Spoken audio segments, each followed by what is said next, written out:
CGL 2025 pre के paper का सवाल है, ये वाला भी पढ़िए। 75 कर्मचारियों की एक टीम है जिसमें पर कर्मचारी की जो एवरेज मंथली सेल है वो कितनी है, 1.8 लाख। ठीक है, एक कंपनी है जिसका काम है सामान बेचना, उस कंपनी की टीम में कितने लोग हैं, 75 एम्प्लॉय की जो एवरेज मंथली सेल है, औसत मासिक बिक्री वो 1.8 लाख है। 30 जूनियर कर्मचारियों में से हर एक की औसत बिक्री कितनी है, 1.2 लाख। तो सवाल में आपसे पूछा है what the average monthly sale of senior employ, वरिष्ठ कर्मचारियों की एवरेज मंथली सेल क्या है ना। कंपनी में कुछ सीनियर है कुछ जूनियर है, तो जो सीनियर एम्प्लॉय है उनकी एवरेज मंथली सेल क्या है, ये आपसे पूछा है प्यारे बच्चों। देखिए ये सवाल ऐसा है जो डेविएशन से भी हो जाएगा प्यारे बच्चों और एलिगेशन से भी, दोनों ही मेथड बढ़िया है।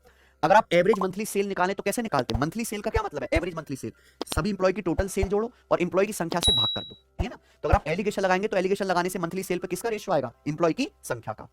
तो कंपनी में जूनियर इंप्लॉय भी है सचिन और सीनियर इंप्लॉय भी है। जूनियर इंप्लॉय कितने हैं, 30, कुल इंप्लॉय है 75, तो सीनियर इंप्लॉय कितने होंगे फिर 45, 75 में से 30 घटाएंगे 45, यानी कि जूनियर और सीनियर इंप्लॉय की संख्या का रेशियो कितना है, 15 दूनी 30, 15 तिया 2:3। आप बोलोगे जी सर बहुत बढ़िया, आप कह सकते हो यहाँ पे बताया गया है कि 30 जूनियर इंप्लॉय हैं, उनमें से हर एक की जो है एवरेज सेल कितनी है, 1 पॉइंट, सीनियर की आपको नहीं पता, जबकि कंपनी में काम करने वाले पर कर्मचारी की एवरेज बिक्री कितनी है, 1.8 लाख। जूनियर प्लस सीनियर सबकी मिलाकर एवरेज मंथली सेल कितनी है, 1.8 लाख है कि नहीं। एलिगेशन का सवाल सचिन प्रॉपर लगाइए। 1.8 में से 0.2 घटाएंगे कितना आएगा, 0.6 लाख।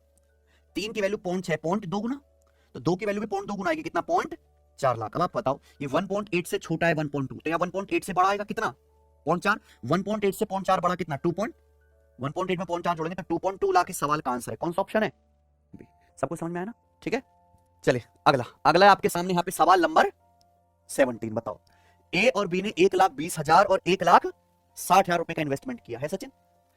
ए 10 महीने और बी 7 महीने तक रहा। ए कितने महीने रहा, 10 महीने और बी 7 महीने। बी का हिस्सा 16,800 है, तो कुल लाभ क्या है।